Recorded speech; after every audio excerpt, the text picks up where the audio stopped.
Hey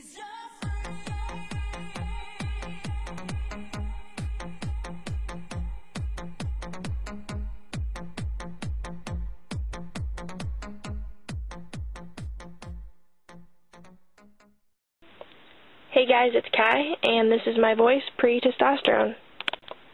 Hey guys, what's up? It's Kai, and this is my voice 1 month on testosterone. 2 months on testosterone. 3 months on testosterone. 4 months on testosterone. 5 months on testosterone. 6 months on testosterone. And this is my voice, 7 months on testosterone.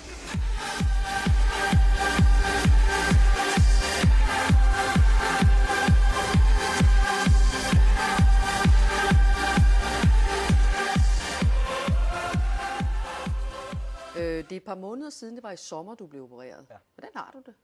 Jeg har det godt. Så jeg ser ikke nogen problemer i, at operationen er blevet foretaget. Cecilie Drum, hvordan havde du det med, at din søn besluttede noget, der er så vigtigt og så gennemgribende et indgreb i så ung en alder? Altså han ville ikke kunne holde ud og skulle vente til han var 18 eller mere. Altså i det offentlige system, der kan man tidligst påbegynde en form for behandling, når man er 18. Jeg må sige, med det indblik, jeg har fået i Caspians tilværelse og familiens tilværelse, der har jeg skønnet, at det kunne være til glæde for patienten. Og det er da også med stor tilfredshed, at jeg kan konstatere, at Caspian og familien åbenbart er blevet mere glade efter det her indgreb. Hvordan synes du, at du er blevet taklet, havde jeg sagt? Hvordan synes du har fået hjælp i det offentlige system? Ja, men til at starte med vil størstedelen af de folk, der kommer ind på Sexologisk Klinik, nok foretrække, at de lavede en individuel vurdering, i stedet for at være 100% sikre på, at det kun er folk over 18 år, der er klar til at tage den her beslutning. Der er også folk, der er over 18 år, som ikke er klar. Jeg synes, personligt har jeg ikke fået særlig meget ud af at være til de der samtaler. Jeg har ikke haft nogen andre psykiske problemer, som jo er det, man godt kan have, når man kommer derind. Så skal der vendes en masse sten for at finde ud af, at er det rigtige for dig. Du kan have andre psykiske problemer, eller du kan have ting, der er sket i dit liv, som kan have været årsag til en kønsidentitetskonflikt.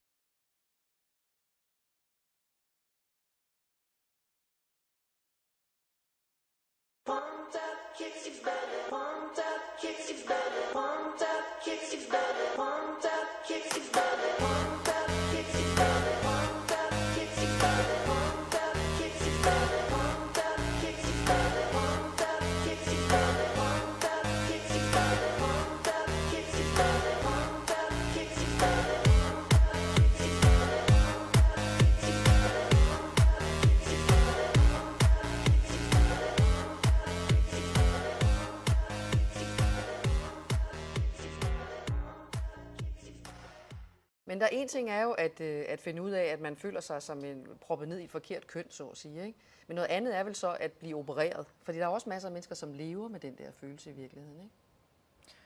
Var det et valg for dig? Eller var der ikke noget valg, synes du? Det var der jo et eller andet sted ikke. Fordi jeg kunne ikke holde ud at have en krop, der ikke passede til min identitet.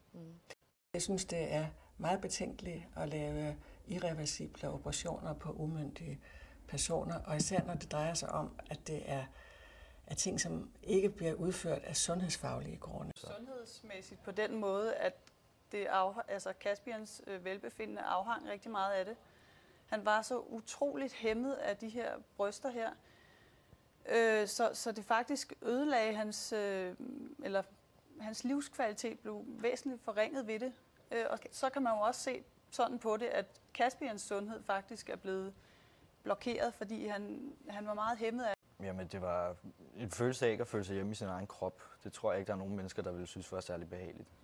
Hvordan har dine omgivelser reageret? For jeg kan høre, at din mor og din familie bakker dig meget op. Hvordan har dine omgivelser reageret på det?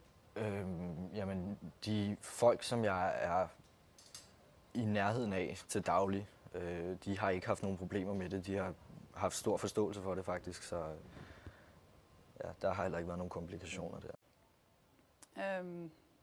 Han er blevet meget mere glad og harmonisk.